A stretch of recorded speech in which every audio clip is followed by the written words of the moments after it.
Esse é um capítulo bastante importante da nossa disciplina, em particular porque nós vamos ver que movimentos oscilatórios são movimentos extremamente comuns na natureza. Além disso, em muitos casos, a equação de movimento que a gente pode montar para um sistema oscilatório, ela tem soluções simples da gente obter e simples de compreendermos. Então, as oscilações são ubíquas na natureza. Física também é cultura. O que significa a palavra ubíquo? Muito frequente, né? Bom, e por que é que as oscilações são tão frequentes na natureza? Isso tem a ver com sistemas que podem estar em situações de equilíbrio estável. Nós vamos verificar que qualquer sistema que tenha uma situação de equilíbrio estável, vai executar em torno dessa posição de equilíbrio estável um movimento oscilatório simples, que é o movimento harmônico simples, que você já deve ter discutido no passado. As oscilações também são importantes do ponto de vista prático e tecnológico. Na verdade, são as oscilações que permitiram pela primeira vez uma medida precisa de tempo. Acho que eu já contei para vocês a história do Galileu, né, olhando lá a oscilação do candelabro da Catedral de Veneza e medindo o tempo com a pulsação, com a sua própria pulsação, que é um fenômeno periódico. E oscilação, quando eu falo em oscilação, a ideia associada a ela de um movimento periódico vai surgir naturalmente. Então, a contagem de tempo que Galileu fazia era baseada nas oscilações do seu coração, né? Nas oscilações cardíacas. No século XVII, um problema muito importante era o problema de determinar a longitude sobre a superfície da Terra. É a época que sucede às grandes navegações. Então, atravessar o Atlântico, por exemplo, você vai passar por diversas longitudes. Medir a latitude é relativamente simples. E os homens já sabiam fazer isso desde cedo, né? Os vikings já sabiam fazer isso. Mas medir a longitude implica em você saber medir tempo. Na verdade, é a contagem do tempo que vai determinar quantos graus de longitude você caminhou ao longo de um paralelo sobre a superfície da Terra. Esse era um problema tão importante que a Academia de Ciências Britânica instituiu um prêmio para a primeira pessoa que conseguisse uma medida precisa, ou mais precisa,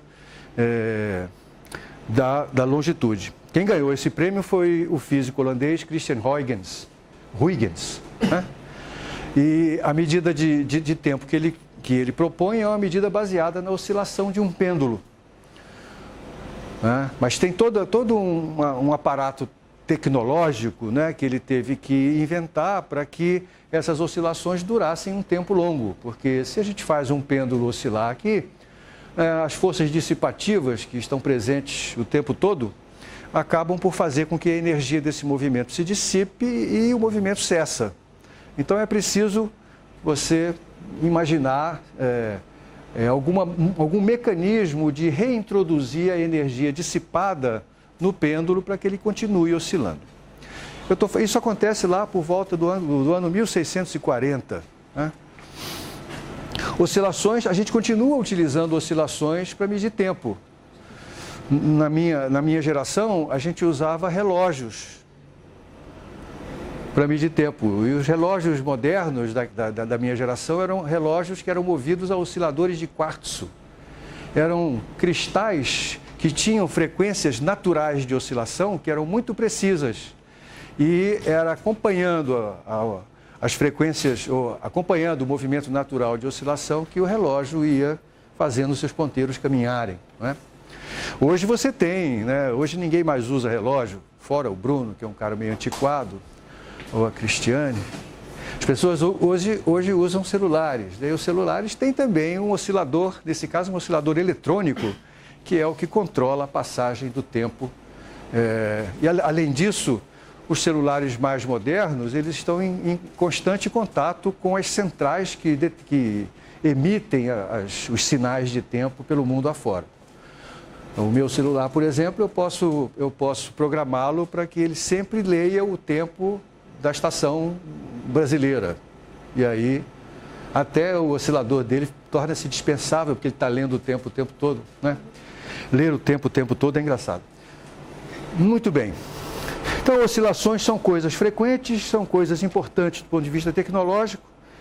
E, além disso, são problemas físicos. As oscilações nos remetem a um problema físico que tem uma equação de movimento que é simples de resolver. É tudo que um físico quer, né? Um problema que acontece frequentemente na natureza, que tem aplicação tecnológica e que é fácil de resolver. Isso é a praia do físico. Não é a praia do engenheiro, infelizmente para ele, né? O físico, em geral, escolhe qual o problema que ele vai resolver. O engenheiro não pode escolher. Ele tem que construir uma ponte que vá do nada até lugar nenhum, de qualquer jeito, né? Tem que inventar uma forma de fazer isso. Ele não pode mudar de problema.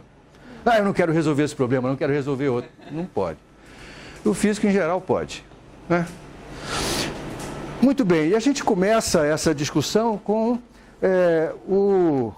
o movimento oscilatório mais simples que você encontra na sua trajetória como estudante de física básica, que é o movimento que acontece quando você tem um objeto com massa sujeito a uma força restauradora linear.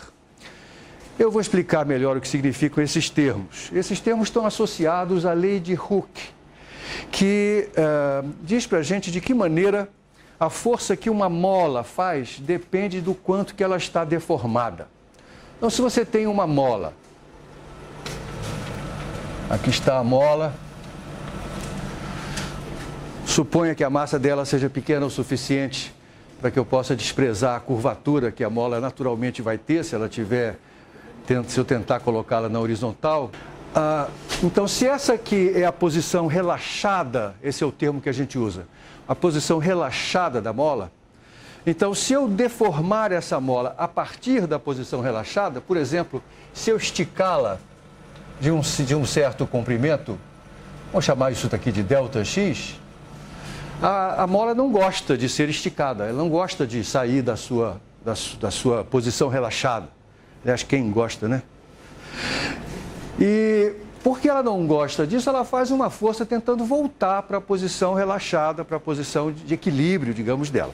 E essa força, se eu não fizer uma deformação grande demais, lembre sempre que eu falar coisa pequena, grande, eu estou sendo um pouco leve no meu vocabulário. Depois vou ter que explicar um pouquinho melhor o que significa cada uma dessas coisas, né? Mas se essa deformação for pequena o suficiente para que a mola continue mantendo a sua elasticidade, então a força que ela faz tentando voltar para a posição de equilíbrio é diretamente proporcional a essa deformação. E é isso que é a essência da lei de Hooke. Então, se eu escolho o que normalmente é conveniente quando tratamos de problemas relativos a oscilações. Então, normalmente, quando a gente trata oscilações, é conveniente a gente escolher a origem de contagem de posição na posição relaxada. E aí eu vou escolher aqui um eixo que tem a direção na qual a mola pode se deformar. Eu só vou considerar deformações ao longo da mola.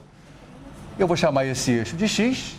E a posição relaxada, a posição de equilíbrio, vai estar associada à posição x igual a zero, a coordenada x igual a zero. Tá? Quando eu estico a mola, quando eu puxo a mola para a direita, ela quer voltar para a sua posição original. Portanto, ela vai fazer uma força que aponta para a esquerda, né?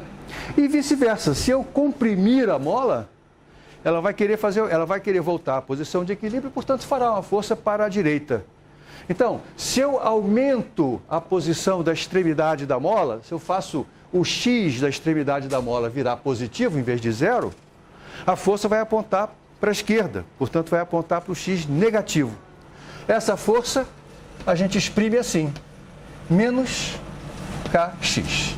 Esse sinal de menos exprime esse efeito restaurador ao qual estou me referindo. Quando o x é positivo, força aparece aqui com sinal negativo, o que significa que ela aponta ao contrário do sentido escolhido como positivo no eixo X. E vice-versa, se X é negativo, isto é, se eu comprimir a mola, então um negativo na frente de outro sinal negativo me dá um valor positivo, que significa que a força aponta para a direita no sentido positivo do eixo X. Então, uma mola, se for deformada um pouco, esse um pouco significa não o suficiente para que ela perca a elasticidade, ela vai fazer sobre a sua extremidade uma força que atende a esta lei, que obedece a esta lei. Robert Hooke foi o indivíduo que escreveu essa lei pela primeira vez. Se eu agora colocar ligado à extremidade dessa mola um objeto de massa m, e outra vez, a partir da posição de equilíbrio, eu provocar uma pequena deformação nessa mola e soltar esse objeto, ele vai executar um movimento oscilatório. Legal? Esse movimento oscilatório obedece a uma equação de movimento extremamente simples. Por que isso? Bom, porque, veja, é um movimento unidimensional, só acontece no eixo X, e pela lei de Newton, a força tem que ser o produto de massa por aceleração. Então, isso aqui é a massa vezes a aceleração, mas a aceleração, lembremos-nos, é a derivada segunda da posição em função do tempo. Então, essa equação pode se escrever menos kx igual a m, x dois pontos, utilizando a nomenclatura do ponto como derivada com relação ao tempo. A gente costuma escrever essa equação botando todo mundo de um lado só do sinal de igual, assim, ó. M, x dois pontos, mais kx igual a zero. Lembre que, na verdade, nós já escrevemos essa equação esse semestre, né? Em que contexto fizemos isso? Quando estudamos o movimento... Isso, quando estudamos o movimento do skatista num half-pipe, não é verdade?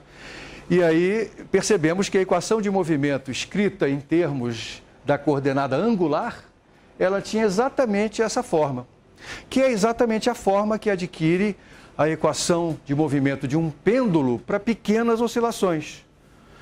Para oscilações que não sejam pequenas, aparece um seno na brincadeira. Mas quando o ângulo é pequeno, o seno é em primeira ordem igual ao seu argumento, e, portanto, resulta uma equação como essa daqui.